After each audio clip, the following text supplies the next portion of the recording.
video pengajaran mengenai sistem manajemen basis data, di mana sistem manajemen basis data adalah merupakan bagian daripada mata kuliah yang diajukan untuk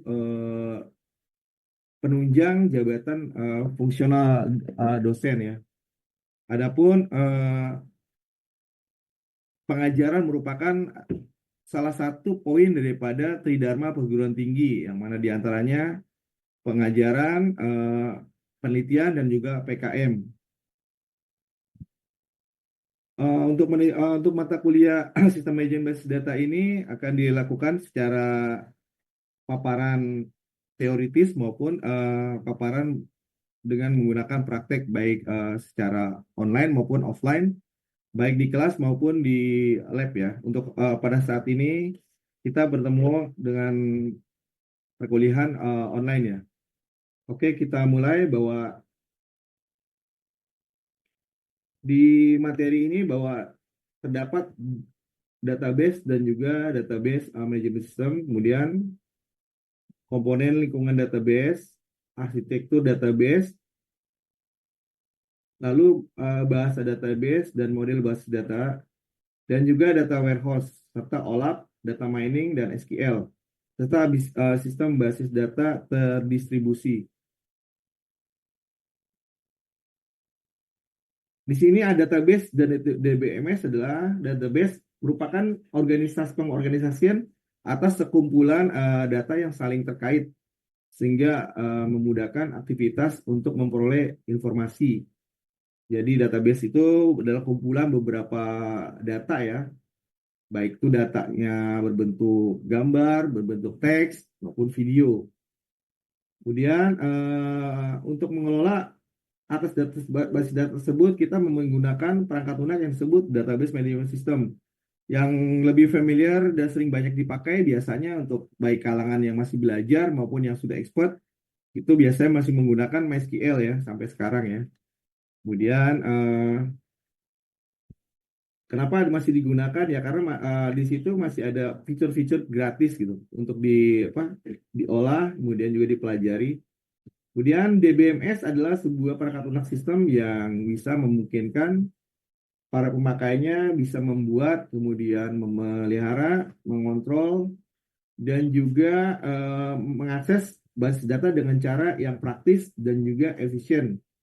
Jadi sangat membantu sekali ya bagi para developer gitu ya untuk mengakses database-nya. Kemudian DBMS juga dapat digunakan untuk mengakomunikasikan berbagai macam pemakaian yang memiliki kebutuhan akses yang berbeda. Jadi banyak ya, kegunaan daripada database management system. Kemudian di sini terdapat fitur-fitur dari database management system, diantaranya adalah berupa independensi data atas program. Jadi dia itu independence ya, jadi nggak terikat atas data atau program apa saja. Jadi dia bisa digunakan. Kemudian secara keamanan dia lebih baik ya, karena di situ ada accessibility, ada mana orang yang hanya bisa memiliki user password itu yang hanya bisa mengaksesnya. Kemudian integritas atas data tersebut datanya valid gitu kan. Kemudian konkurensi dan juga pemulihan atau recovery ketika data tersebut terdapat error, kita bisa melakukan recovery dengan sebelumnya kita melakukan backup atas database. Kemudian di situ juga dapat beberapa katalog sistem dan juga perangkat produktivitas.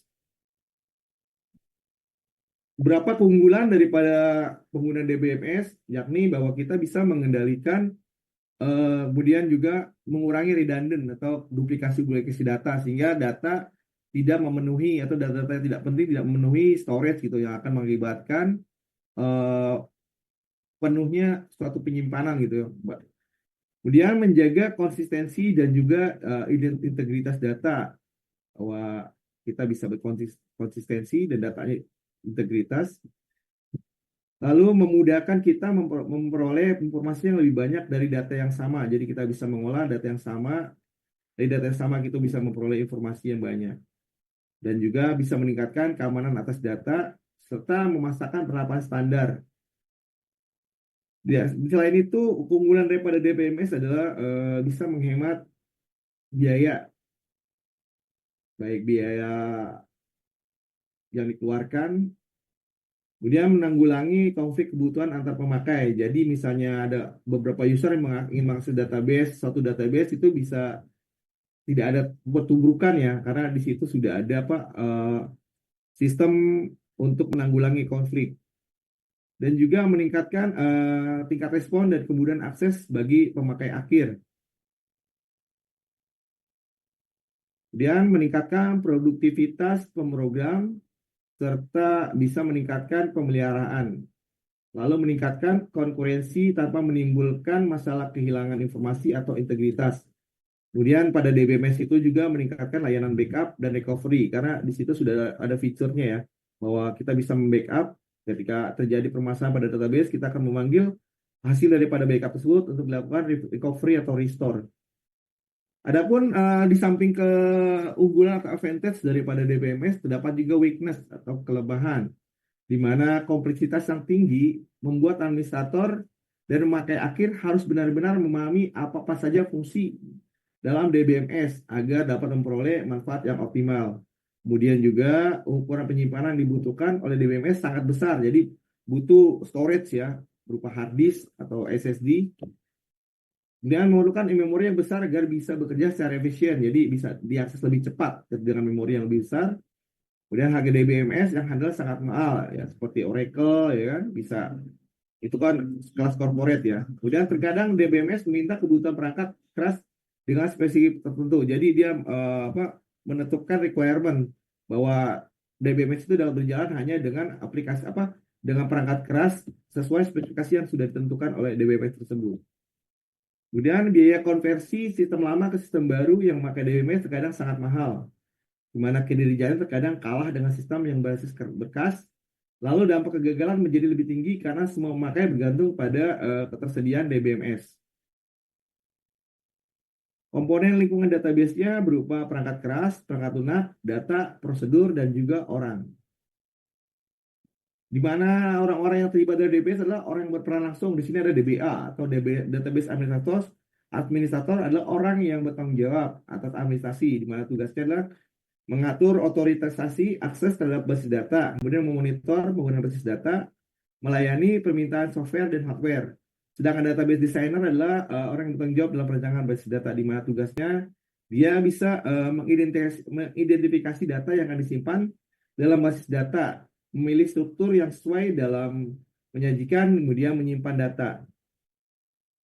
Kemudian end user adalah orang yang menggunakan ya, yang memerlukan akses terhadap basis data untuk peran query. End user dibagi 4 kelompok, yakni casual end user, naive parametric end user, sophisticated end user, dan standalone end user. Nah, sistem analis dan application programmer adalah sistem analis bertugas, dia bisa mendefinisikan apa saja yang dibutuhkan atas end user gitu. Jadi dia bisa menggambarkan. Kemudian sedangkan application programmer bertugas, dia bisa mengimplementasikan spesifikasi menjadi program atau dia yang menulis gitu dalam codingnya yang telah dites secara intensif. Nah, dan orang yang belakang layar di sini adalah DBMS, designer dan implementer, yakni orang yang merancang, kemudian mengimplementasikan modul-modul DBMS dan interface-nya sebagai satu paket software. Sedangkan tool developer di sini adalah orang-orang yang mengembangkan paket-paket software yang memberikan fasilitas dalam perancangan dan penggunaan sistem basis data, misalnya paket-paket untuk performance monitoring, GUI atau graphic user interface, prototyping, simulation, dan lain sebagainya. Operator dan maintenance personil. Dan arsitektur database dimaksudkan untuk membuat abstraksi terhadap database. Tujuannya adalah agar DBMS dapat diakses secara efisien tanpa mengharuskan pemakai tahu secara detail tentang cara data disimpan kemudian dipelihara. Ini adalah standarisasi menurut ANSI Spark. Di sini mendefinisikan 3 level dalam arsitektur database, yakni level eksternal, level konseptual, dan level internal. Inilah arsitektur daripada ANSI SPARC. Skema konseptual, skema internal, dan database. Kemudian internal level dan skema menjelaskan struktur penyimpanan fisik dari basis data menggunakan model data fisik. Kemudian konseptual level, yakni menjelaskan struktur dari keseluruhan basis data dalam hal penggunaan oleh satu pemakai komunitas user. Kemudian model data tingkat tinggi atau model data implementasi dapat digunakan pada level ini. External view level atau external schema atau user view menjelaskan sebagian basis data yang menjadi interest dari sekelompok user tertentu. Kemudian model data tingkat tinggi atau implementasi dapat digunakan pada level ini. Nah, di sini ada beberapa bahasa database, di sini ada bahasa DBMS yang digunakan membuat spesifikasi skema konseptual dan internal serta melakukan mapping antara keduanya. Sedangkan DDL ada Data Definition Language dapat digunakan untuk mendefinisikan kedua skema di atas. Jika dalam DBMS tidak ada pemisahan yang ketat antara kedua level tersebut. Sedangkan DDL hanya digunakan untuk menspesifikasikan skema konseptual jika DBMS mempunyai pemisahan yang jelas.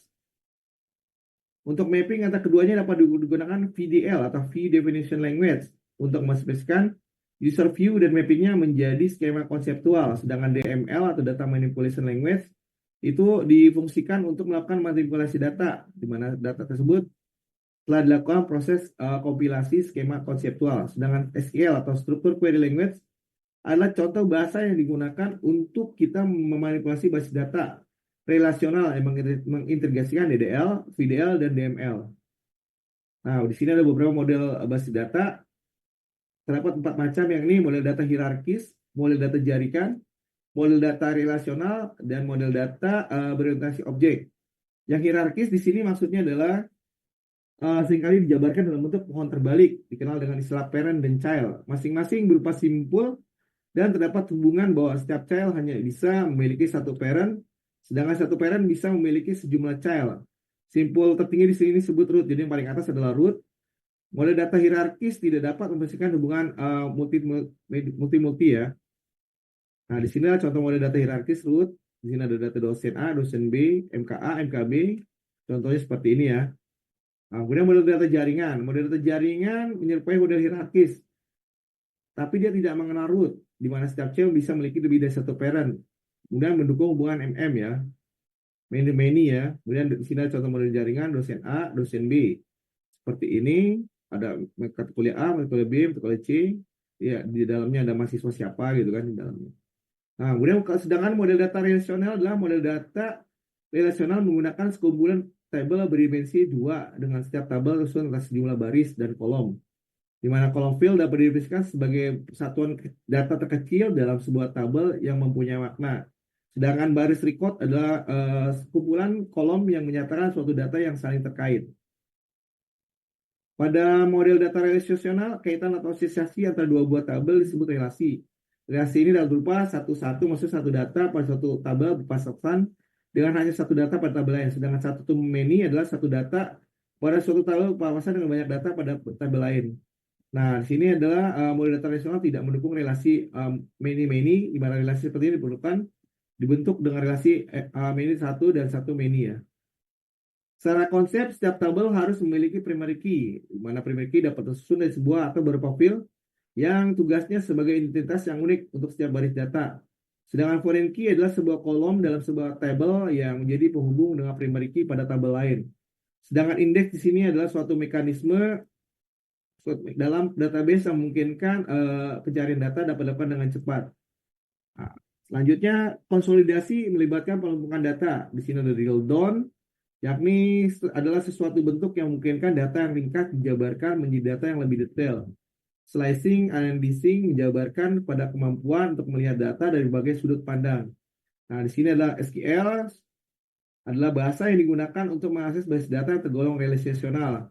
Di sini juga SQL dapat digunakan untuk mengambil kata query berupa data, kemudian menciptakan, kemudian menghapus tabel, kemudian menambah, merubah, dan menghapus data pada tabel dan berbagai operasi yang lain. Oke, demikianlah penjabaran daripada sistem manajemen basis data pada hari ini. Terima kasih. Assalamualaikum warahmatullahi wabarakatuh.